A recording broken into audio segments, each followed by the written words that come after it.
Good morning everyone, कैसे हैं आप सभी। उम्मीद करता हूँ एकदम बढ़िया होंगे, चकाचक मस्त होंगे।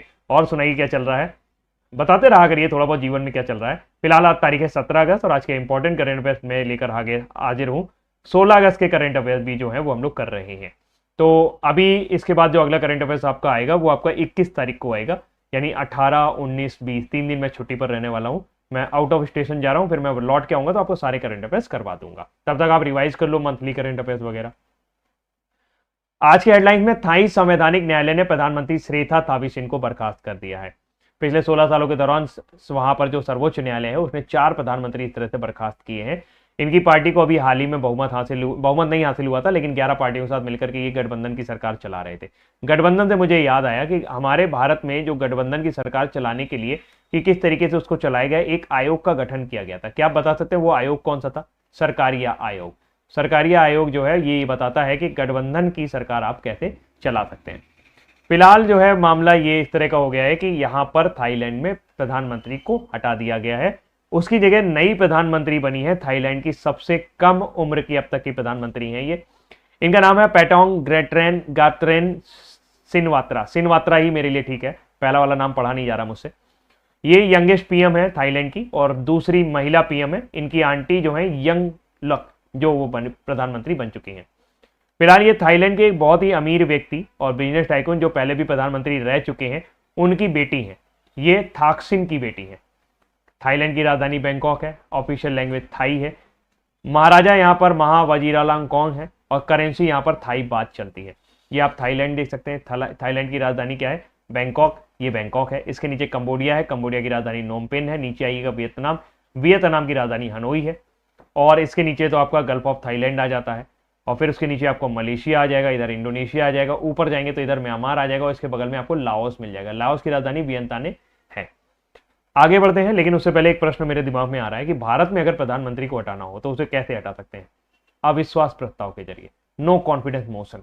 अविश्वास प्रस्ताव संविधान के किस आर्टिकल में दिया गया है और इसे लोकसभा में ही प्रस्तुत किया जा सकता है। लोकसभा में 50 सांसद कम से कम इकट्ठे हो जाएं तो प्रधानमंत्री के खिलाफ अविश्वास प्रस्ताव लाया जा सकता है। अब तक सबसे ज्यादा बार 15 बार इंदिरा गांधी के खिलाफ अविश्वास प्रस्ताव लाया गया था, लेकिन अविश्वास प्रस्ताव से पहले ही अपने पद पर रहते हुए इस्तीफा देने वाले पहले प्रधानमंत्री मोरारजी देसाई थे। सबसे ज्यादा बार अब तक 26 बार आपका जो है इस तरीके से अविश्वास प्रस्ताव भारत में लाया जा चुका है। 3 प्रधानमंत्री जिन्होंने अविश्वास प्रस्ताव के चलते सरकार गिराई वो थे आई.के. गुजराल, फिर आपके एच.डी. देवगौड़ा जिनकी सरकार गिर गई थी, और अटल बिहारी वाजपेयी। इनकी भी सरकार जो है वो 13 दिन के बाद अविश्वास प्रस्ताव की वजह से गिर गई थी। अटल बिहारी वाजपेयी। अगर आपके संसद में यानी कि आपके सदन में, आपके जितने भी सदन में मौजूद हैं सांसद, उसमें से 50% से +1 भी वोट हो गया तो आपका सरकार गिर जाएगा।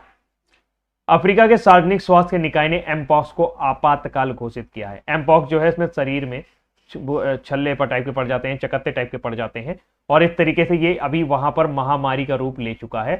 कुछ दिनों में मुझे लगता है कि भारत में भी इसके केसेस जो है वो नजर आने लगेंगे, क्योंकि पाकिस्तान में इसके केसेस नजर आ रहे हैं। तो अफ्रीका के सार्वजनिक स्वास्थ्य निकाय ने एमपॉक्स को इमरजेंसी घोषित कर दिया है। लगातार सभी देशों में वो वहां पर फैल रहा है। एमपॉक्स यानी जिसे मंकी पॉक्स भी कहा जाता है, ये अफ्रीका में शुरुआत हुआ था 1958 में और 1970 में पहली बार इसे खोज लिया गया था कि ये मंकी पॉक्स है। मंकी पॉक्स का नाम बदलकर एमपॉक्स अभी हाल फिलहाल कर दिया गया है। WHO द्वारा इसकी गाइडलाइन वगैरह जारी की जा रही है। ICMR यानी Indian council for medical research, Indian council for medical research की अगर हम लोग बात करें तो, और पैनेसिया बायोटेक मिलकर के पहली बार भारत के अंदर एक डेंगू की वैक्सीन आ रही है। इसका नाम होगा डेंगियाल। क्या नाम होगा? डेंगियाल। वैसे विश्व में जो सबसे पहली वैक्सीन थी डेंगू की वो थी डेंगवैक्सिया। डेंगवैक्सिया जो है इसको थॉमस चैम्बर ने बनाया था 1997 में। थॉमस चैम्बर ने इसको बनाया था। ICMR की बात करें तो यानी Indian council for medical research, इसकी स्थापना 1911 में की गई थी। कब की गई थी? 1911 में इसकी स्थापना की गई थी। ICMR Indian council for medical research. वर्तमान समय में इसके हेड जो हैं, ये प्रेसिडेंट जो है वो राजीव बहल है। वैसे ये वैक्सीन भारत में आ गई है, तीसरे फेज पर क्लिनिकल ट्रायल में चल रही है।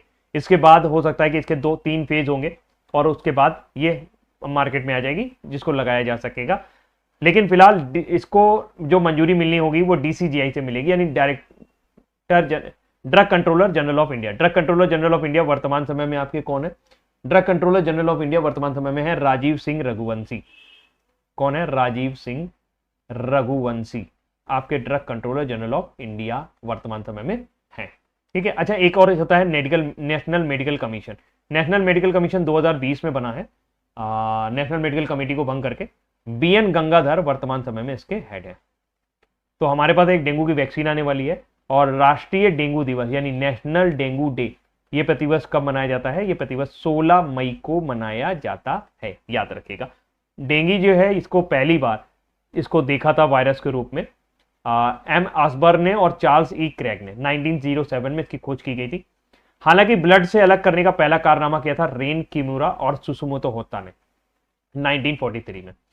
लेकिन अगर आप डेंगू के वायरस के आविष्कार की बात करें तो एल्बर्ट बी साबिन को जाना जाता है। ये है एल्बर्ट बी साबिन। डेंगू जो है ये एडीज मच्छर के काटने से फैलता है। राष्ट्रपति ने स्वतंत्रता दिवस की पूर्व संध्या पर 103 पुरस्कारों की घोषणा की। 103 पुरस्कारों में आपके 4 जो हैं वो कीर्ति चक्र हैं और 18 शौर्य चक्र यहां पर बांटे गए हैं। इससे पहले अभी हाल ही में 10 कीर्ति चक्र और 26 शौर्य चक्र जो है वो राष्ट्रपति द्वारा प्रदान किए गए थे। उसमें से कुछ जो बच गए थे वो अभी प्रदान किए जाएंगे, उनके अनाउंसमेंट हुए हैं। इस अनाउंसमेंट में देखा जाए तो कर्नल मनप्रीत सिंह, रवि कुमार राइफलमैन और डीवाईएसपी हुमायूं मुजम्मिल भट्ट इनको पोस्टमसली यानी मरणोपरांत दिया जा रहा है। जबकि माला राम गोपाल नायडू को, ये आर्मी के हैं, इनको आपका ये कीर्ति चक्र दिया जा रहा है।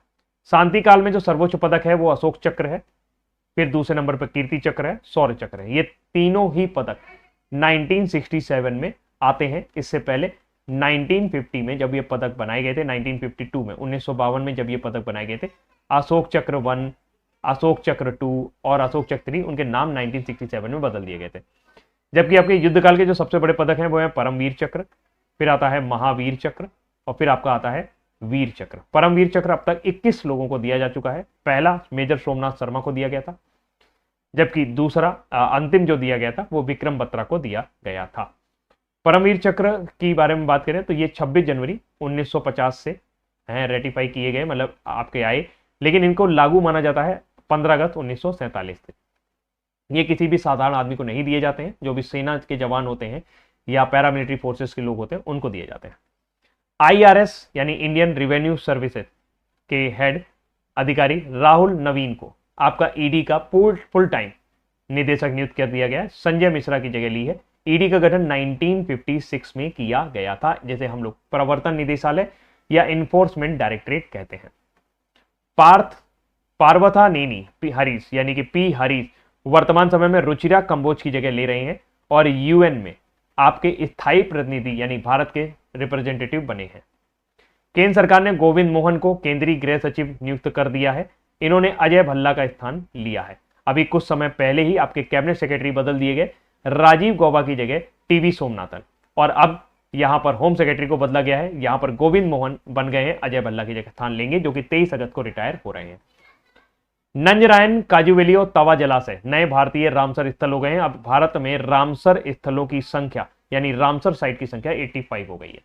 रामसर कन्वेंशन 1971 में लागू किया गया, शुरू किया गया था, जबकि 1975 में इसे रेटिफाई किया गया, यानी यहां पर लागू होता है। ये कब किया गया था? 1971 में इसको समझौता हुआ था, लेकिन 1975 में इसे बाध्यकारी किया गया, लागू किया गया। अगर हम बात करें तो भारत की, तो भारत ने 1982 में रामसर कन्वेंशन ज्वाइन किया था। तमिलनाडु की 2 नंजरायन बर्ड सेंचुरी और काजूवली बर्ड सेंचुरी, जबकि मध्य प्रदेश की तावा रिजर्वायर को यहां पर शामिल किया गया है। इस तरीके से भारत में अब जहां 2013 में 26 रामसर साइट थे, आज की डेट में 85 रामसर साइट हो गए। 3 नए हैं, Nanjarayan bird sanctuary, Kazhuveli bird sanctuary Tamil Nadu और तावा रिजर्वायर मध्य प्रदेश। बात करते हैं, अभी कुछ दिन पहले ही 2 बिहार की आपकी थी, एक नागी नकटी बर्ड सेंचुरी, बिहार के जमुई जिले से ये 2 बर्ड सेंचुरी शामिल की गई थी। तब भारत में 82 रामसर साइट्स हो गई थी। बात की सबसे पुरानी रामसर साइट चिल्का लेक और केवलादेव घाना पक्षी विहार है, 1981 में इनको शामिल किया गया था। किरण रिजिजू ने जियो पारसी योजना पोर्टल लॉन्च किया है। इसमें जो पारसी समुदाय है जिनकी जनसंख्या लगातार घट रही है, उनकी जनसंख्या को स्टेबल करने के लिए और सरकार द्वारा प्राप्त जो भी बेनिफिट्स है उनको देने के लिए इस पोर्टल का लॉन्च किया गया है, जियो पारसी योजना। पारसियों की सबसे ज्यादा आबादी आपको गुजरात और गोवा में देखने को मिलेगी।